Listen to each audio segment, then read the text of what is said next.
God bless you, YouTube family. I'm creating this video to invite all of you to join me for a series that I'm going to do, and it's going to be called The 7 Fatalities of Women's Ministries. The 7 Fatalities of Women Ministries. Yes, there are things that we can do as leaders. I'm talking to the leaders of the women's ministry. Or maybe you're thinking about starting a ministry. If it's a Bible study, if it's prayer, if it's a networking, anything dealing with the Word of God, dealing with women as a whole, you need to tune into these videos, because I want to share with you the things that I've encountered as being a leader. Oh boy, yes, I could tell you some things. I'm going to share my testimonies and the things that I did wrong. Can I say that again? In order for me to give you this information, I must have been through something. I must have endured something or did something wrong. Again, I tell you all the time, that is what wisdom comes from, trial and error.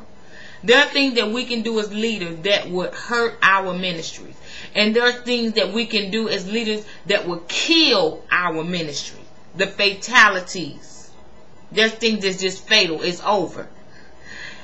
You don't want to mark your ministry with something for long years to come. It will take you years and years to build your ministry back up. But tune into these videos, and I'm just going to share. I'm not ashamed. I'm not above anybody not to share my testimony. I want to help you ladies, because we as women, we need every resource that we can get to stay strong, to be nurtured, to come out of the things that we've gotten ourselves into. Abusive relationship, drug abuse, alcohol abuse, sexual addictions. I was a sexual addict, but I had to seek help from somebody strong. And you can't be weak in this thing. You got to be strong. You can't be one-sided in this thing. You have to have your heart open, and you can't look to man. You can't look to woman. You got to look to God to give you direction to bring these women to the place where they need to be. I don't care what it is. I don't care if you're going to start a closet for women that don't have clothing. If you're just going to bless them and just give them clothing, or maybe a food bank.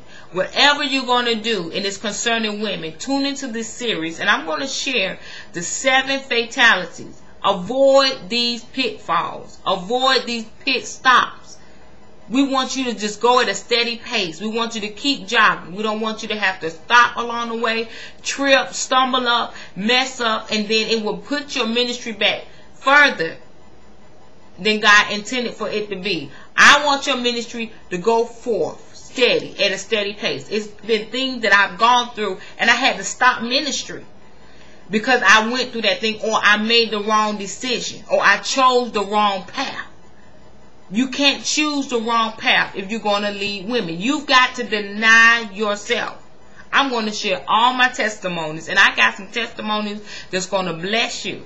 But then, once you hear everything, and you look at my ministry now, you're going to say, wow, I see what a New Woman Ministries is all about. And your ministry, I have to say this, ladies, your ministry starts with you.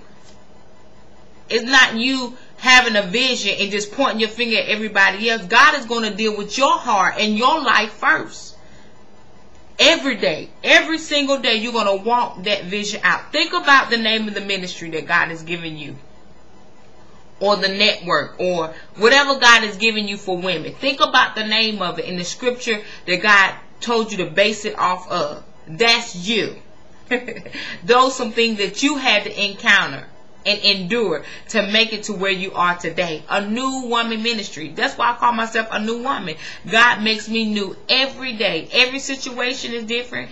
Every circumstance is different. I cry, I scream, I yell, I holler, I ask God why.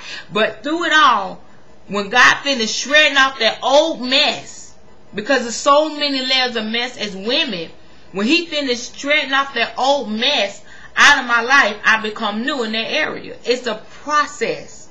It's a constant process. I know you've been used to me just chatting with you guys and just sharing some things and just being me, but now it's time for me to get on the prophetess. tip. Get on the prophetess tip on these videos and share with you about the 7 fatalities of women's ministries. And when you listen and hear these videos, when you see these videos, they will change your life. Let me share with you some of the topics that we're going to be talking about. Competition pageant. Does that sound familiar? Esteem thermometer. High, low, or no. Uncertified psychiatrist.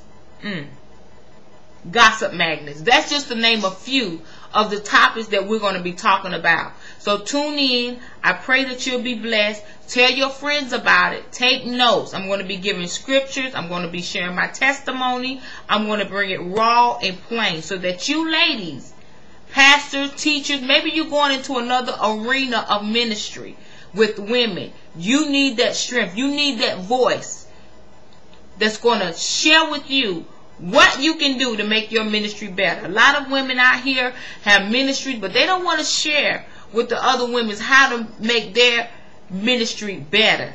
That's why I'm here. I love to push women. I love to see women go forth. But you got to receive what God is going to give you. So tune in to this 7-day series, just depending how the Lord tells me to do it, of the 7 fatalities of women's ministry. God bless you and tune in. It's going to bless you real good. I love you guys. Take care.